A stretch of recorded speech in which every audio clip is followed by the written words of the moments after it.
so assignment for today was to add a second command to attack. Is that correct? So let's look at that, and then we will start talking about multi-threading. So as of right now, let's just see where we have things sitting. Okay, as of right now, I'm in the world or whatever, and I can move around, and the rat is in one of these rooms. So now what I want to be able to do is when I'm in one of these rooms, I want to do something like kill rat and have it start a death match with, first of all, it should detect that kill is the command that I'm looking at here. So and do something other than directions. As we have it set right now, let's just go through this piece here. We are asking them, what direction do you want to go? Well, we probably want to change that to be, what do you want to do? Because now they can either take a direction or they can issue another command. So let's just change up the text. What do you want to do? And we'll go ahead and read in the command. So now we want to ask if the command is kill, then we want to do one thing. Now, I think we've looked at this before. I'm almost certain we've looked at the split command, right? To split something up on spaces.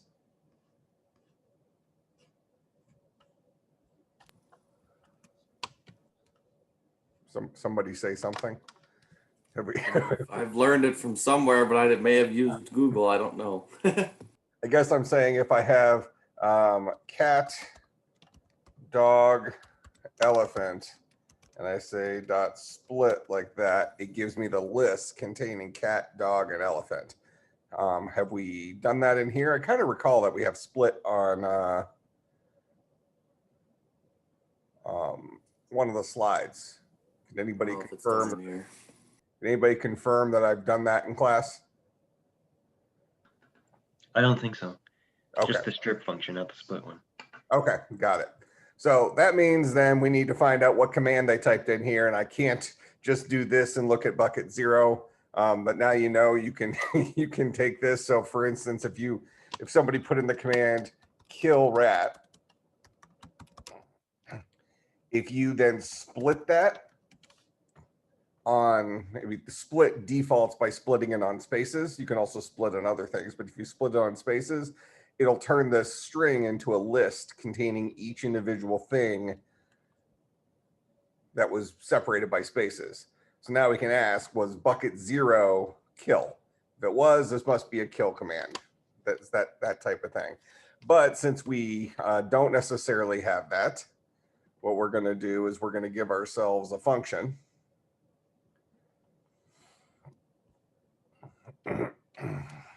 So we're going to say def get command given a command string. Okay, now this is just going to be a function that's sitting here. It's not inside of a class or anything. We're just giving ourselves a little ability. So the idea here is that if we took in something that looked like kill rat, we want to return just the kill part. So we want to get the command that was issued here. All right, so this guy returns just the command from an entire string. All right, makes sense what we're trying to accomplish here. I take in a string that looks like this, and I want to capture only this first part of it. So I want to walk through this string until I hit a space, building up a substring, building up a command. So we'll say the command is equal to the empty string. We'll say for a char in command string, if a char is equal to a space, we'll go ahead and return the command concatenated with HR, that last character. Else, actually, sorry, we won't concatenate it with it. That means that the command is fully built. Otherwise, the command is equal to whatever the command currently is equal to concatenated with HR.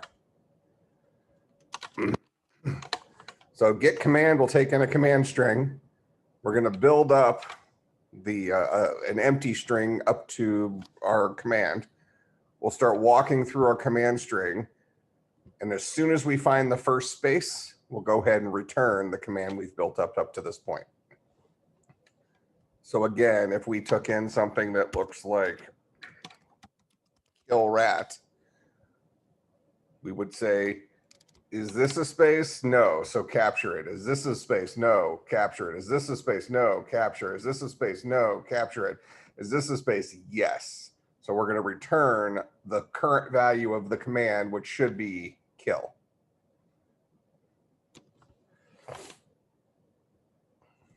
Okay, so that's going to be get command. Now we're going to need another function, def get. Now we can do this a couple different ways. Since what we need exactly for this assignment is the ability to get the command and then get the target. So let's just say get kill target. And get kill target is going to be everything from that first space until the end of the string. So this guy will take in a command string again. And in this case, this returns the target for a command or for a kill command.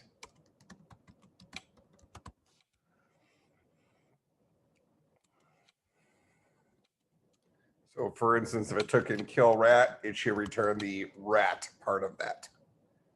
Okay, so get kill target. We need to get the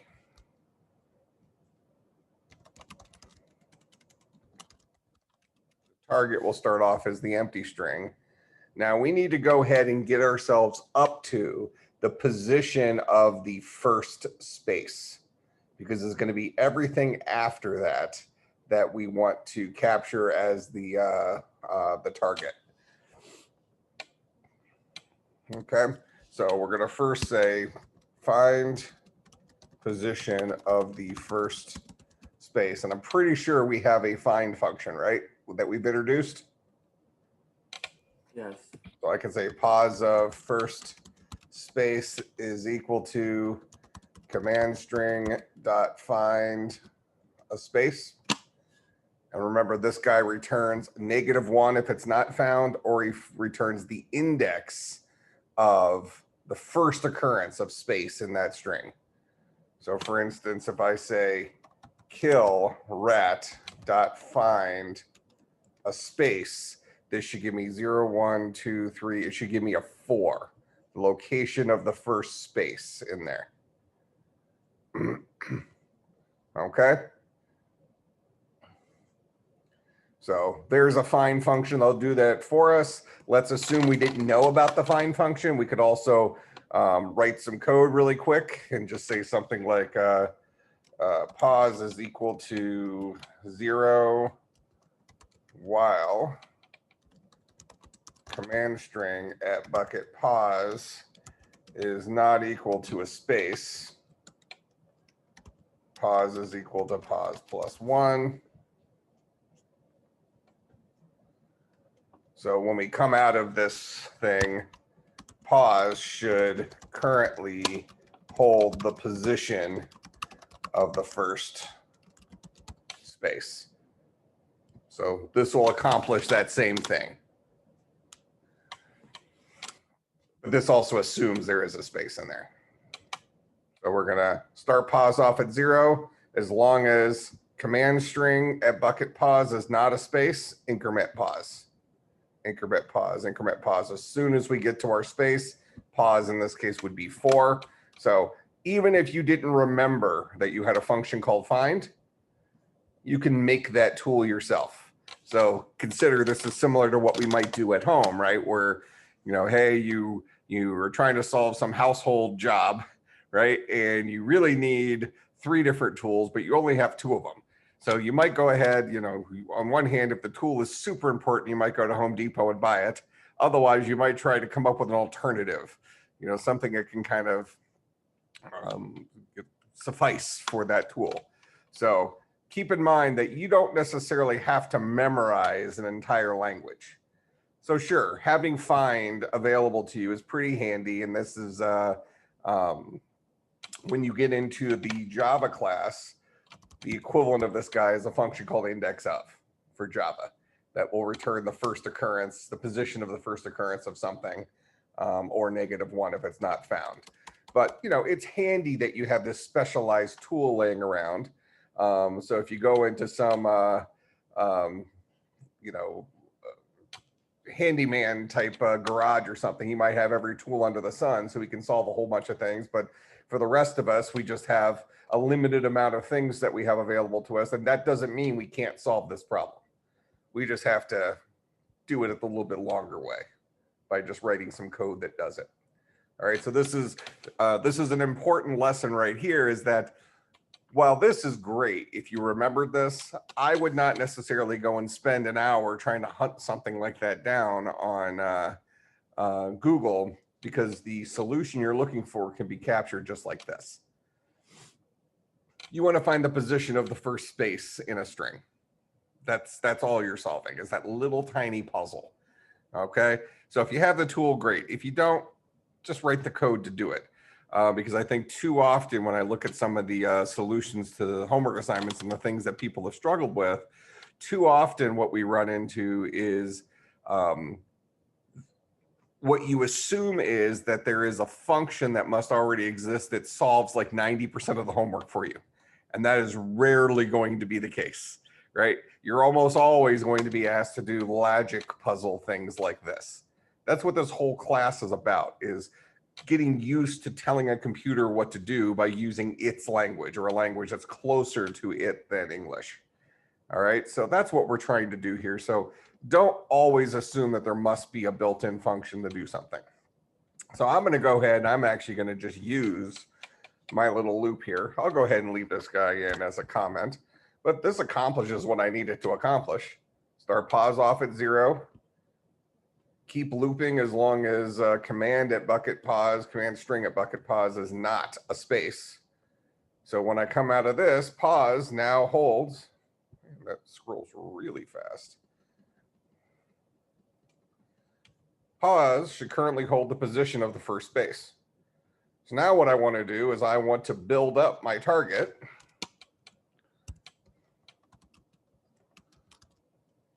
So build the target string from that space +1 until the end of the string.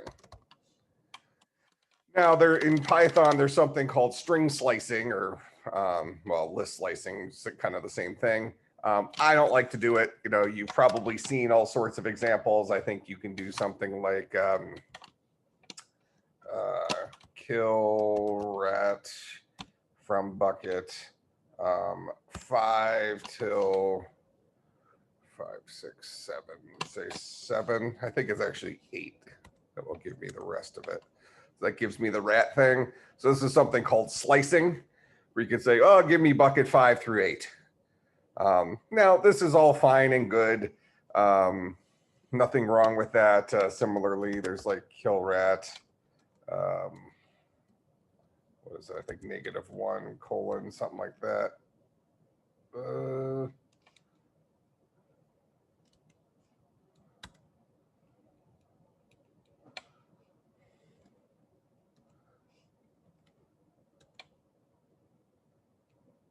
Whatever it is, there's a way to reverse it through that too. doesn't matter. Those are little, tricky, slicey things. I think I've mentioned this before in class, is that Python has so many different ways of doing things that are pretty easily done through normal logic. And I don't really like that, because then what you're doing is you're relying on specialized tools for every little thing. Now, let's say that in real life, you are somebody who, installs flooring in a house. Well, you probably have all the specialized tools for that specific thing that you do, right? When you're installing flooring, and you have all the stuff in the truck that helps you solve any of the little problems you might run into whenever you're installing flooring, because that's what you do for a living. It's a very specialized task.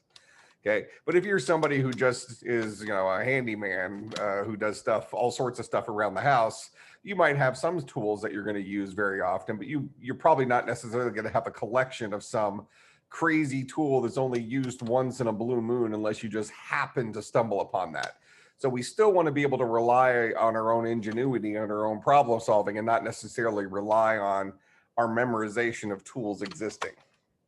So what we're going to go ahead and do is we're going to go through our entire string from position. So we're going to say for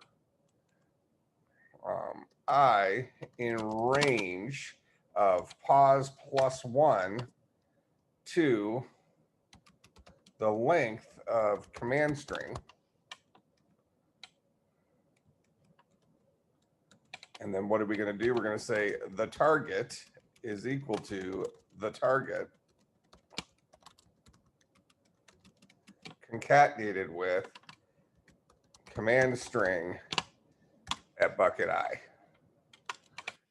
And we'll return the target. So this fills up the target, and I'll go ahead and actually move this string down by where those things are, just so we remember exactly what it is. So we have a string called the target, and we want the target to be the substring from command string from pos position pos plus 1 all the way to the end of the string, and then return that target. All right, we can go ahead and test these things.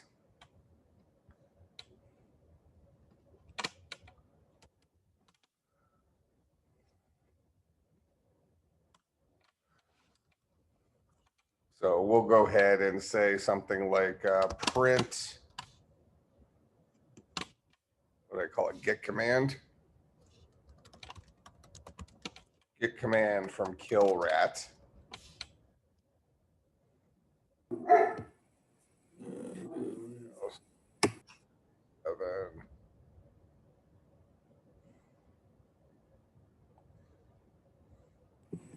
You also spelled target wrong in one spot. And you're just telling me that now? Yeah. Very good. All right. Is that the only spot? Yeah, and then you missed a parenthesis in the last line you just wrote.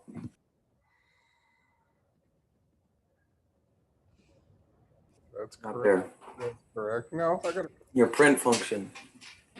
Oh, Not function, but whatever. I got you.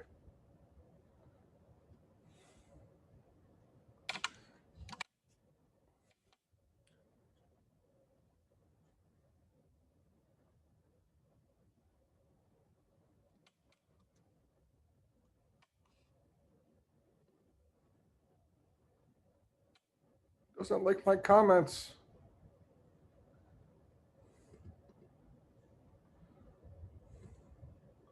We can fix that easy enough. Oh, it's because I actually had 2 of them in there.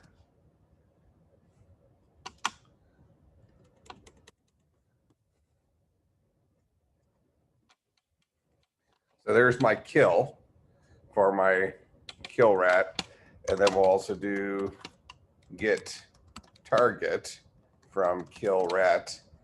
And this should just give us our rat. Get, what do I call it? What did I call my function?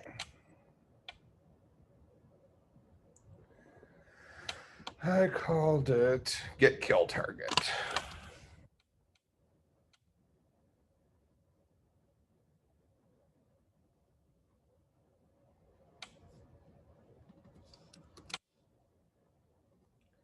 And there's the rat portion.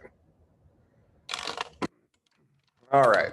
So now what we can do is, now that we have a get command and a get kill target,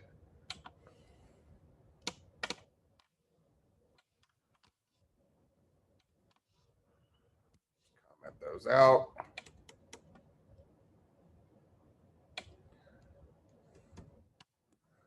All right, so now we'll go ahead and we read in our command, and now we want to actually get the command.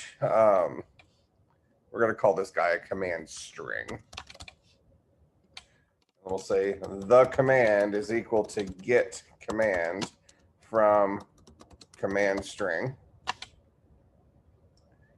All right. Then we'll say if the command is equal to kill, then we're going to do a death match. Else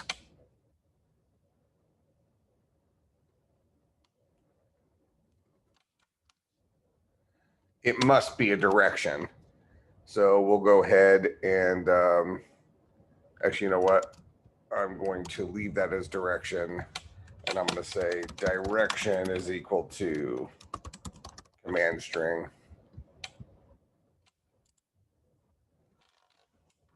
Right, so this is our new structure. We read in the command, we get the actual command.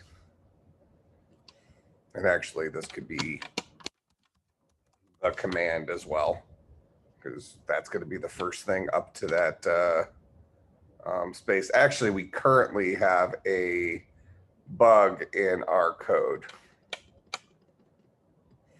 Let me show you that.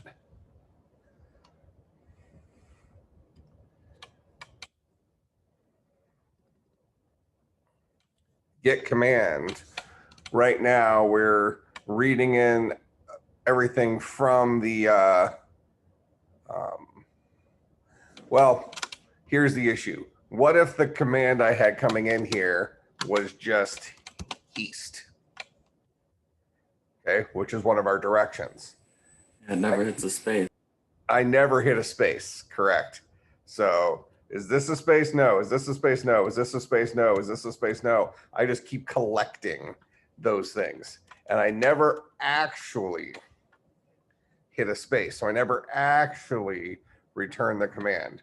So what I need to do then is I need to, outside of this for loop, return the command for the situation where we never actually hit a space.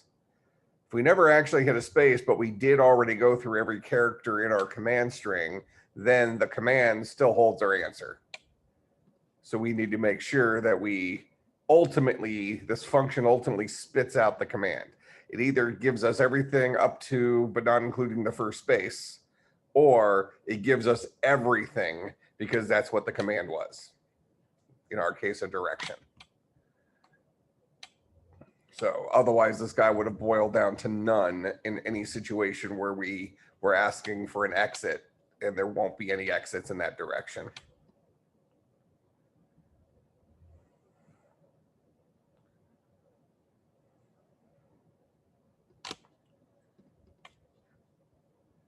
All right. So if the command is equal to kill, we're going to do a death match. We'll write that here in a second. Otherwise, we'll go ahead and get the direction is the command. We'll have them take the direction just like we did before, so on and so forth. Oh, it's because I haven't written this piece yet. Okay, so let's go ahead and do our death match. We can remind ourselves from last time for our death match, we need two different things here. We need the inhabitant, which is us in our code here. We're the inhabitant. And then we also need to find an NPC in that room, the thing we're attacking, or find another inhabitant in that room. So we have to find our target.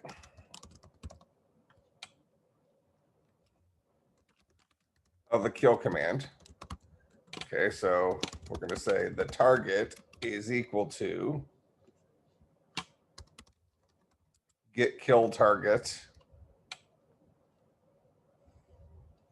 for command string. So that'll give us the target string.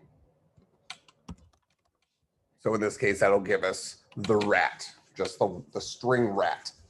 Now I need to have the ability of getting that actual rat, that actual inhabitant from the room. So now we need to teach rooms how to search for, if we haven't already done this, how to give us an inhabitant by its name from a room. Let's go up to a room. We want to be able to ask a room because a room has a list of inhabitants in it. We want to be able to ask that room to give us the inhabitant with a specific name.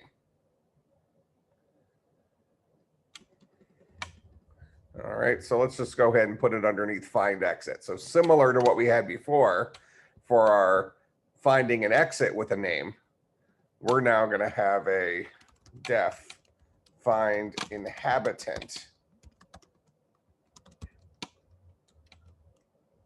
We'll say find inhabitant with name just to be really explicit. So this will take in the name of the inhabitant. We're going to say for an inhabitant in self.list of inhabitants, if an inhabitant dot name is equal to the name we're looking for. Remember inhabitants, I'll just bounce down here real quick. An inhabitant has a whole bunch of information, but they all have a name. They all have a hit points, an AC, strength, and a current room. Even though we've created two specialized kinds of inhabitants, one called an NPC and one called a player. But we're looking for an inhabitant whose name is equal to the name we're searching for. If we found that, we'll go ahead and return an inhabitant.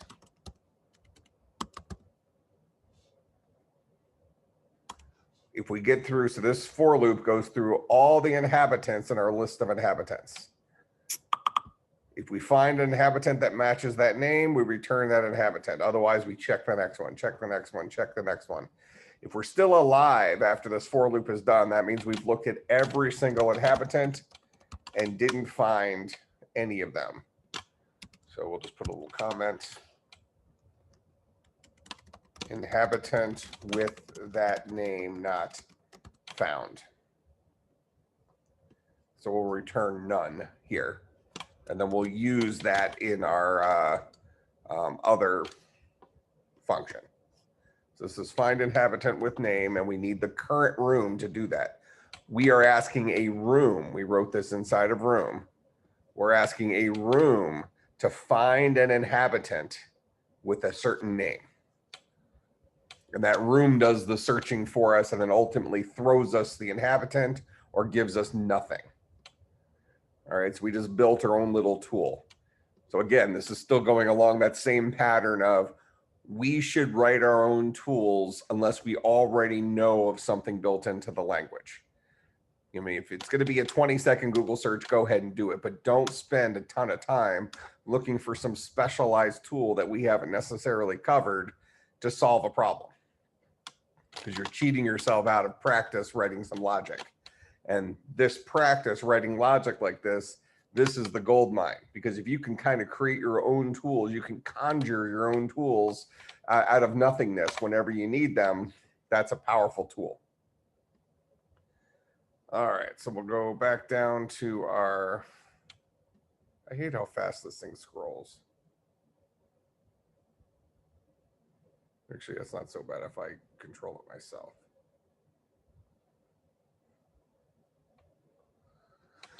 All right, so we have our target string. Now we want to get the target is equal to the inhabitant, which is our player, dot current room dot find inhabitant with name. And the name is going to be our target string.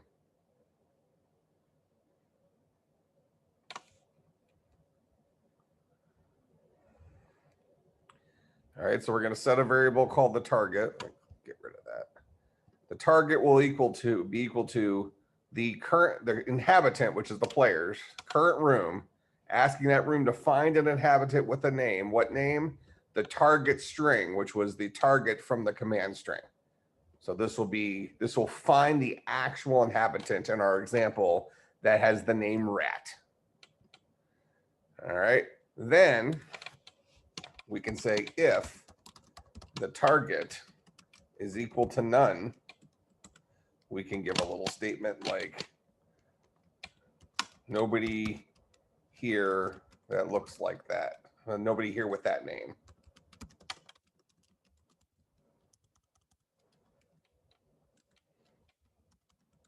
Else, we can go ahead and do a fight. So we'll say the fight is equal to a death match between the inhabitant and the target.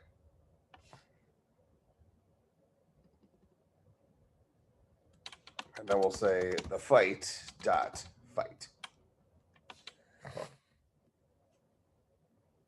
And they'll try to kill each other. All right, so now we go into our game here. It shows that, yeah, what do you want to do? So I can go ahead and I can type in north and it'll move me to the north. I can type in east, it'll move me to the east. I'll go back west, I'll go back south. So I'm back in that original room. So now it's still treating directions as non-kill commands. So now I'll say kill dog. And it should tell me nobody here with that name. Otherwise, if I say kill rat, it went and had me fight the rat. The rat has died. I'm victorious.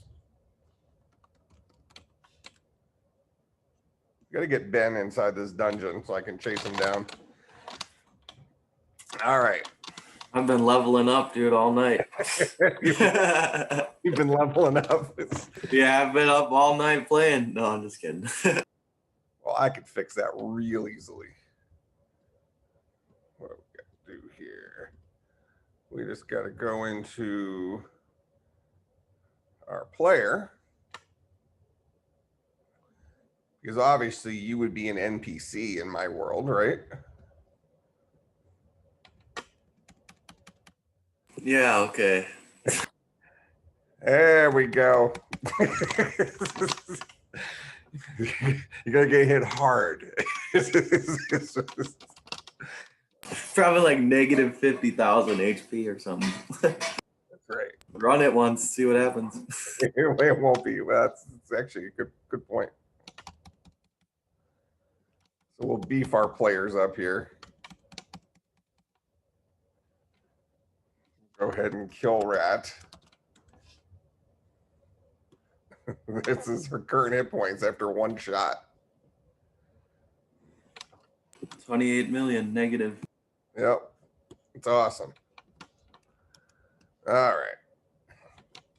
So that should be something along the lines of the solution for the homework. You know, if you wanted to, if the rat was dead, you could remove them from the room. You know, so you could do something like that at the end of the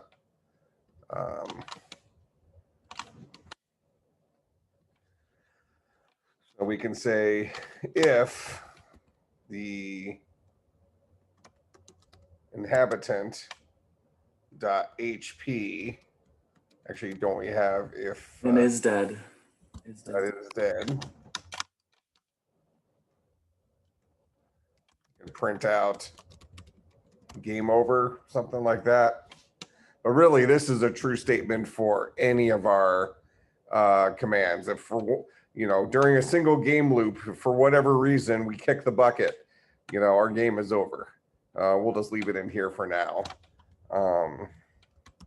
Else it must have been we'll say, well, the rat is already dead.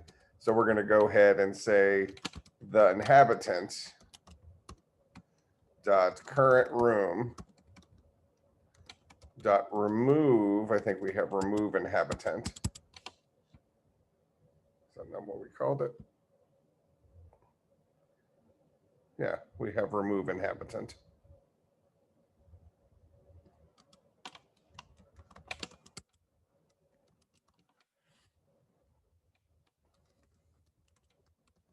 We'll have it remove the target from the room. So now when I kill the rat and I go north, then I go back south. Oh, it didn't actually remove him from the room. You died, that's why it didn't What? remove it. Yeah, you got slayed, bro. Dang it. Just cheated. All right, yeah, there we go. So the rat's gone now. How did a rat kill me? Disease carrying. All right. So it removed me from the room now. All right, questions about that as a, let's call it a reasonable solution to the homework? I feel like you built a lot of functions that, I mean, we already had the functionality to do what we needed to do in the while loop without any of those functions. Well, let me see. Which while loop? Inside of main? The game loop, I mean, yeah. We could have, well, I mean, I did it, a couple of us, I think, did it without creating new commands. And I don't know if it was wrong or right to do it that way. Obviously, it's working for us, but I don't know. So you're saying like right here, you wrote the couple of lines of code that you needed to get the command rather than call a function to do it. Yeah, I didn't create any functions to do it. It was just if command line equals, then the certain phrase of the words in quotations like kill plus the name. So I don't know. I shared it with you on Slack asking you. The reason I made these functions is as we go through here, every single time through our loop, we're going to want to get the actual command being issued. Because if you just fast forward in your brain a little bit, you're going to say, okay, well, you know, right now we can kill or move around. Maybe later on in a fully fledged video game, there might be 30 different commands we can issue. So being able to get the actual command and just being able to call a function to do that might be handy. Now, you could make the argument that since the only place in your program that you do that is in here, then you could actually just write the code inside your while loop to actually extract that command, which is fine. So let's say you can make a reasonable argument for why you don't need to put that into its own function. You can just write the couple lines right here, because the reason you'd write a function is to make it reusable if you needed to call it multiple times. But now similarly, for get kill target is fairly specialized for the kill command. You know, our kill command, we only need one input. Who are we going to kill? You know, that type of thing, where let's say that we were, I don't know, adding some element to a potion or something like that. You know, we might say add water to flask, something like that, where, you know, we have multiple commands coming in for that particular function. So rather than having our while loop here look, you know, get messier and messier with all of these extra you know, lines of code, isn't it clear just to say, get me my command, whatever that means, somehow extract the command from my command string, get me the target string for my kill target, whatever that means. We know that there's some interesting stuff inside of here, right? And we know we could have taken that exact syntax and spent the next 5 or 10 lines of code right here doing that. But if we think about this from an object-oriented programming perspective, we want our program here to read pretty cleanly. So this is just like having our cell phone being a pile of wires versus looking like a phone. The more things that I can go through here and say, oh, this is what this line does. This is what this line does. This is what this line does. This line gets the command from a command string. That's what it does. How it does it is unimportant as long as it works. this command, gets the kill target given a command string. So there's my target string. That's what this does. Doesn't matter how it works when we're using it. So this makes our while loop a lot more readable if we're going through there, where we can follow the logic of what's actually happening, right? Display the current room, read in the command string, get the command from the command string. If the command was kill, do this stuff. If the command was not kill, that means it's a direction, do some other stuff. That makes some sense? Yeah. Yeah, so it's not like your approach is wrong.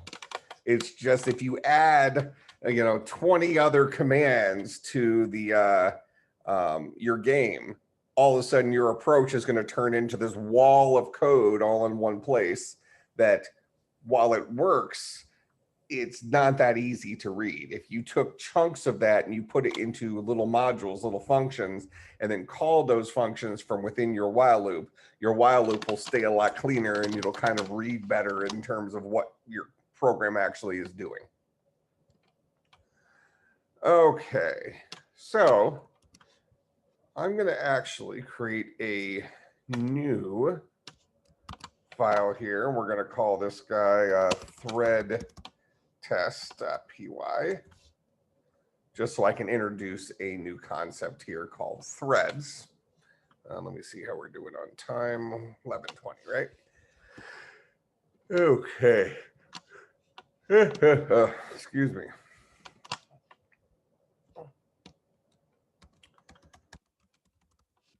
All right, so we have this idea in computer science called blocking code.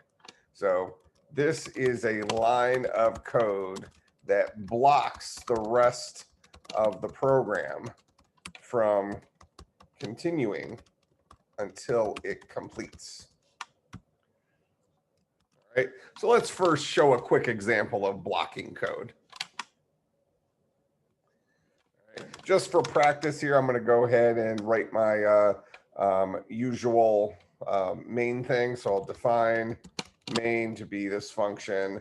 And what I'm going to do is I'm going to say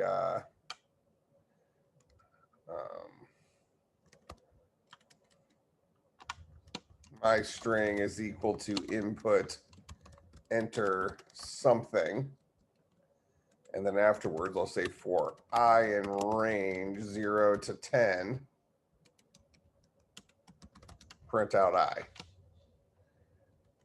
And then down here, I'll say if underscore underscore name is equal to underscore underscore main, then just call our main function. All right. This line right here, input enter something. This waits for the user to actually type something in and press enter, which means that we will not get our 0 to 9 printed to the screen until after we've entered something. So right now, 0 through 9 is not on the screen. If I type some stuff in and then press enter, then I got my 0 through 9. All right, that makes some sense. All right, so this string, this line right here, we would say blocks from getting to this line. Now, the reality is all lines block, so we can say A is equal to 5. Technically, this line has to complete before this occurs. But this line completes really quickly, right? Python's quick, computers are quick, blah, blah, blah. Okay, so even though it's true to say that this line blocks us from getting to this line in that they happen sequentially, it's more obvious for us to experience that with a line like this, where a human being can choose to pause on this input, and we are then denied seeing our numbers printing out before they, until we finally hit enter. All right, so both of these lines technically block. We could just feel that first one. All right, so any questions of what I mean by code that blocks? This is something that we've been dealing with all the time up to this point. I'm just giving a definition or a name to it right now, that these are this is blocking code. Okay, now what if I wanted to read something in from the user and I wanted to print out the numbers 0 through 9, but I wanted them to happen at the same time-ish, let's say. That is, I want this code to not block me from getting to this code. All right, so what we need to do is we need to create something called a thread. Now, we're going to go to the slides here for a few minutes and talk about the history of these things. So this is really something, this is an operating system concept. Probably you'll be introduced to it in CSC200, and then we'll program with it in CSC450, which is systems programming. So multi-processing. All right, and let's kind of talk about what this means. So go back to our CPU. Remember our CPU, this guy is a collection of magic tricks, right? That we can put together in a specific order and something real happens. All right, that's what the CPU is. Now, when I say today, if you go out and buy a computer and it has a quad core CPU, what does that mean? Anybody who's bought a new computer that's either a dual core or a quad core or a 6-core, 8-core processor, what does it mean for a processor to have multiple cores?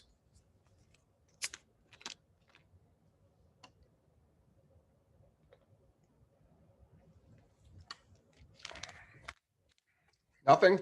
We got nothing?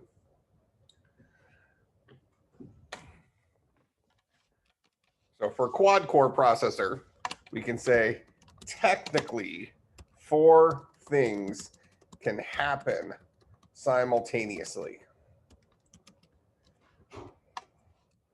And that's what a quad core processor would ultimately mean.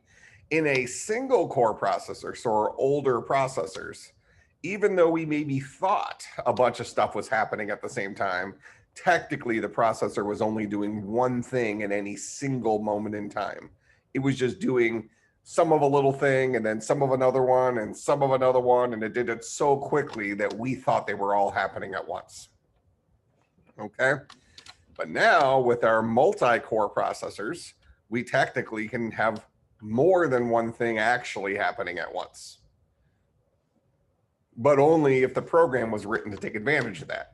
So now we have a piece of hardware. So we could really think of this as being like inside of our computer, we have 4 workers inside. And so we have like a company that has 4 employees. Each of those 4 employees can do any of the tasks we give them. Similarly, in a older company, old single core CPU, we have 1 employee that's responsible for doing all requests. Okay. Now, do you want to throw a little, I guess what is it from Big Bang Theory and Young Sheldon? Fun fact. So if you want to throw a fun fact in here, mobile processing in modern phones have moved toward a multi-core and let's call it multi-function core. So for instance, the iPhone has 2 general purpose cores.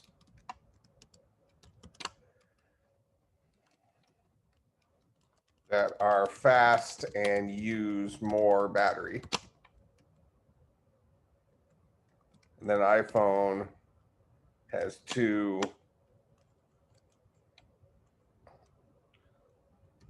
lower power cores for doing more menial tasks in the background.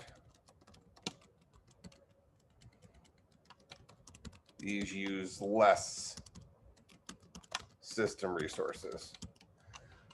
So if we think about mobile, architecture in today's computers, our cell phones, since we want the battery life to last a long time, but we also want them to feel fast, they've engineered a special kind of processor for them that has, for example, 4 cores, but 2 of the cores are fast cores that are effectively made for the end user being happy with the performance at the cost of using a little bit more battery life. The other 2 cores are slower cores that just kind of keep everything else that's running in the background that the user doesn't necessarily directly interact with. It keeps those things running for, like, you know, like the clock. It makes sure the clock is currently, you know, getting the right time, that kind of stuff. Things that the end user experiences, but if the clock misses an update during one of its seconds, and then the next second it gives the second hand 2 clicks forward, we're probably not going to notice, as long as that's just a sometimes thing. So these lower cost, these lower power cores, they do some of this extra work, you know, side cleanup stuff for us without costing us that much battery life. So this is nothing I'm going to test you over. And actually, this whole slide is something I'm not going to test you over, even though from a computer programming perspective, we want to have an appreciation for we're ultimately writing our software to run on this dude. And now I'm telling you that the nature of that CPU in modern computers moves towards it being physically capable of actually doing more than one thing at a time. Whereas older processors, they would have had to fake it. You know, basically just do one thing at a time, but do it really, really, really fast so that it seemed like multiple things were happening at once. Okay. But at the end of the day, the programmer has to write code that is compatible with doing more than one thing at once for a single application. If you have different applications, the operating system does it for you, right? So you can have your email open in the background, checking email all the time. And you can also have your word processor open. You can also have Pandora open. You can have multiple software applications open, and each one of those is getting some CPU time. And if you have technically 4 CPUs in a quad core, then that means that 4 of those applications could be getting CPU time at any point in time without the programmer who wrote those applications having to do anything special. Because presumably whatever your email client is doing has very little to do with what Pandora is currently doing. There's no communication happening between those 2 applications necessarily where, you know, one thing needs to be complete before another thing can happen. You know, that's not a thing. But if we're writing a single application where we want more than one thing to happen at once, then we have to write our code to be compatible with that so our CPU can manage it. Okay. So any questions about kind of the high level stuff we just talked about here? We've set the table for what we're trying to accomplish. As programmers, question. Go ahead. So if you write code that's multi-threaded, and then somebody on an old PC tries to use it, will it just execute one trick at a time in the CPU then? No. Okay. So, and really what you're asking about is what we're coming up on next. And that's the difference between, so we're going to say multi-processing versus multi-threading. So the short answer to your question is the processor won't make any assumptions. If you didn't write the code to do it, or even if you did write the code to do it and your processor isn't capable of having more than one thing happen, still only one thing's going to happen on the CPU at once, but it's not going to do anything special. It's actually the operating system that just keeps feeding the CPUs. So you can think of the CPU as like a pet. And if it's a quad core CPU of 4 pets, well, as long as you're feeding them food, they're happy. They're not doing any extra work or anything like that, or figuring out which process needs to be the next thing that gets done, you know, to keep the human happy.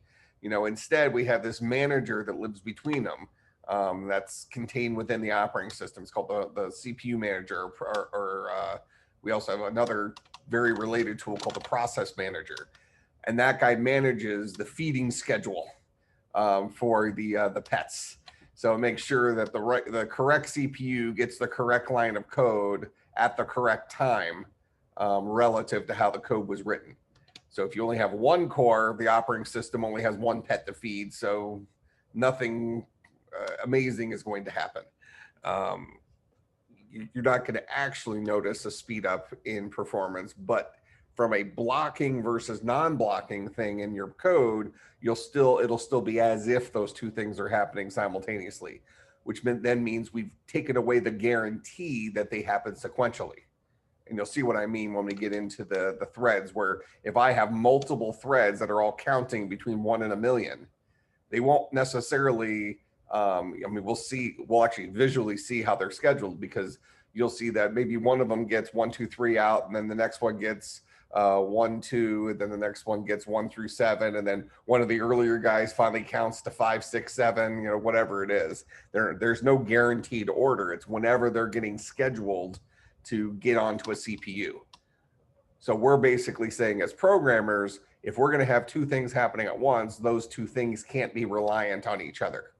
Or if they're going to be reliant on each other at some level, we then have to have some way of having those guys communicate with each other, to make sure that we don't Deadlock. Well, not deadlock, is make sure we don't do something before the other thing's prepared. A good example might be if you're gonna, let's say you have 3 people in the kitchen and you're all making a lasagna, all right? Or pick some complex food where you need to chop stuff up, and you can take several tasks of preparing that lasagna and split it amongst the 3 or 4 people, right? One person can chop up this, another person can chop up something else, whatever. So you can get those tasks all done at the same time. But ultimately, you can't put that thing into the oven until all that stuff has been combined into the dish, right? So you can tell those 4 chefs to go and do their little portion of it, and you can even have one of them preheat the oven, but you can't have one of them go and actually put the pan into the oven until there's stuff in the pan to cook. So that means that last step has to wait for all those other steps to finish. So even though we can do part of that problem simultaneously, that last step has to wait for all of those extra chefs to finish their individual jobs so everything can come together. And we have to have a mechanism for controlling that. In real life, we just wait, right? We stand there and we wait for the other 3 people in the kitchen to finish doing their job, and you've combined everything in there and you say, okay, this is good to go, time to apply heat. And then you walk away. But in computer programming, we have to have a way of specifying that. We have to have a way of saying, these 3 things can happen at the same time, but I can't do this 4th thing until all 3 of those things are done. So I have to have a way of waiting for those 3 things, even though those 3 things are what's called mutually exclusive. They could all happen at the same time without interfering with each other. One person can chop onions, another person can chop celery, and those 2 tasks can be done simultaneously without impacting each other. But ultimately, both of the results of that need to get into the pan before we start cooking, something along those lines. All right, so does that make some sense up to this point? Yep. All right, so now we're going to talk about kind of the old versus new way of doing this. And I'll give a little ha-ha warning here. We're going to want to make sure that we fully enunciate several of these terms. And you'll get what I'm talking about here in a second. And I'll tell you a funny story that happened at a restaurant many years ago. All right, so multiprocessing. So we're going to say a process is like an entire program running on the computer. We call these heavyweight processes. All right. We're not going to go too far into this because this has more to do with operating systems and how things are scheduled. But, imagine that when you double click on Microsoft Word, a lot of things are happening. That's kind of a pretty heavy pod. If you think of Microsoft Word all living inside of like a garbage bag, that bag is going to get pretty heavy because there's probably a lot of things in there that have to be kept track of for a process. Okay, we have something called a thread is like a portion of a process that is scheduled on the CPU. Well, let's say that shares the parent process's time on the CPU. Technically, it's that.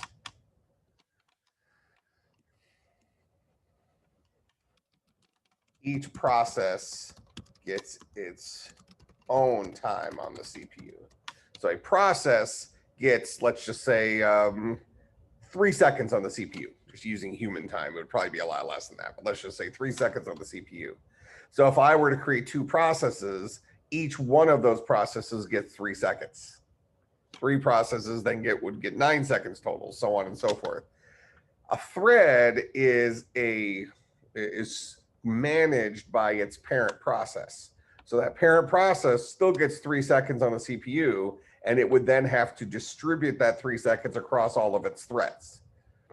All right, and this is kind of an important reason why we're going to say why threads can be better. Threads are really safer.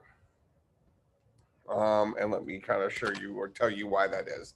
So, and this is where enunciation has to start. So there is a system call exists in C that allows us to create a clone of the current process. Once this clone is created, the original knows it is the, well, actually, it's probably easier just to show it as code.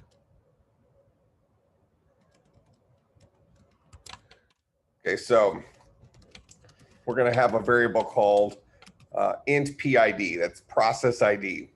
And the system call here is called fork. So what the fork system call does is creates a duplicate process. Now we could say if PID is equal to 0, I am the original parent. If PID is not equal to 0, that means you have a new process ID. I am the cloned child. So now both of these processes have the exact same code. Think of maybe there's a giant if-else statement where if you're the parent, you do the stuff from the if. If you're the child, you do the stuff from the else. So there might be 100,000 lines of code in here that this guy will never touch, yet he's still part of that process. So it's a pretty ineffective way or inefficient way of getting multi-processing, but it was the way it was originally done. So you would fork a child process, which would then create a clone and all this stuff. And if any of you have ever used something called GitHub today, which we do use in CSC200 for turning in homework and stuff, one of the things you can do in there is called fork a repository, which makes a duplicate of a repository. So this keyword is still around today. You just have to be very careful about how you enunciate it. And this is the funny thing that had happened. This is back in probably 2002-ish, 2003.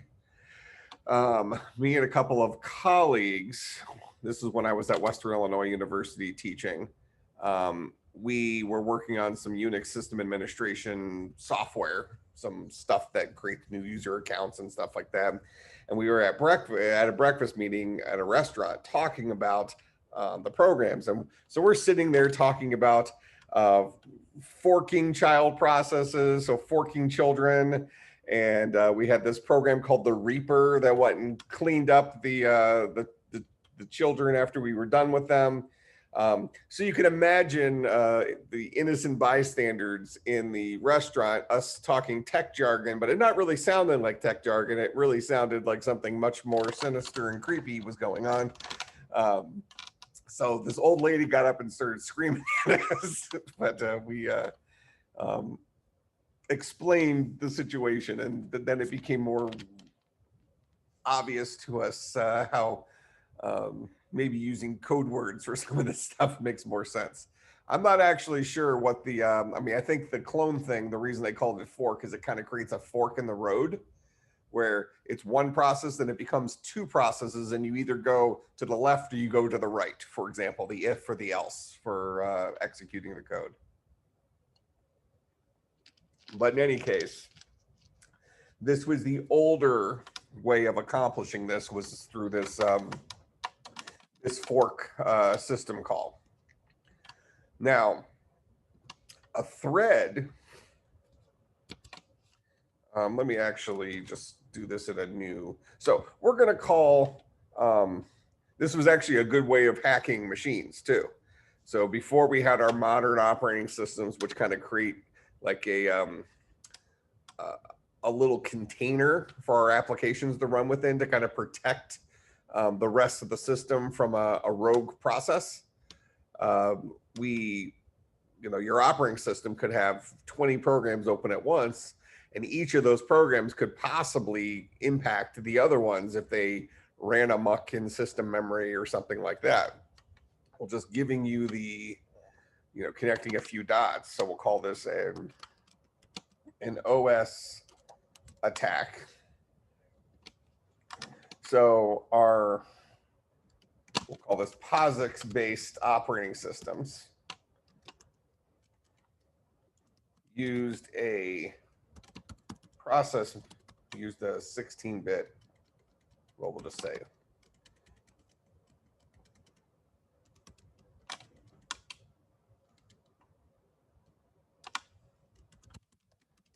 used to use a 16-bit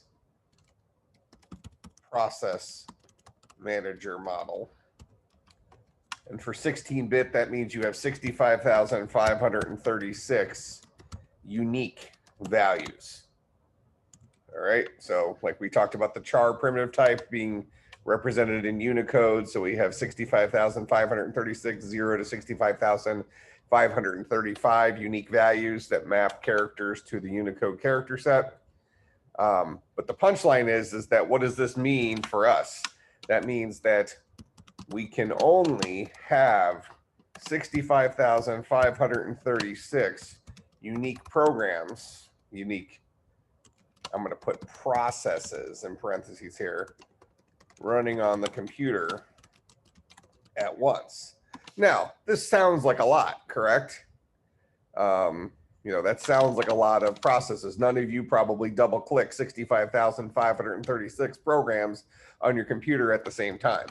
Okay, but what if you downloaded a piece of software that called fork 65,536 times, each time creating a new heavyweight process? Now the OS is out of processes. What does this ultimately mean? The only way to fix it is to reboot the computer, because you can't even launch another application like a terminal window to try to shut down the rogue processes. So that attack would literally, a little for loop, do something 70,000 times. What are you going to do? I'm just going to create a duplicate process 70,000 times and have each one of those just create other duplicate processes until this operating system has run out of the ability to count the number of unique processes, because we can only have 65,536 of them. But now what does that mean? Let's say you wanted to open up a terminal to go and kill off some of these rogue processes, try to regain control of the system. Because your operating system was out of process IDs, you couldn't actually launch another application, even something as simple as the terminal. So this was an interesting operating system attack from the multi-process days. So next time we'll start off by talking about threads to the rescue. And then we'll write some thread code, and then we'll integrate that into our cave. So no homework for Thursday. Questions, comments, concerns, bribes about any of the stuff we covered today?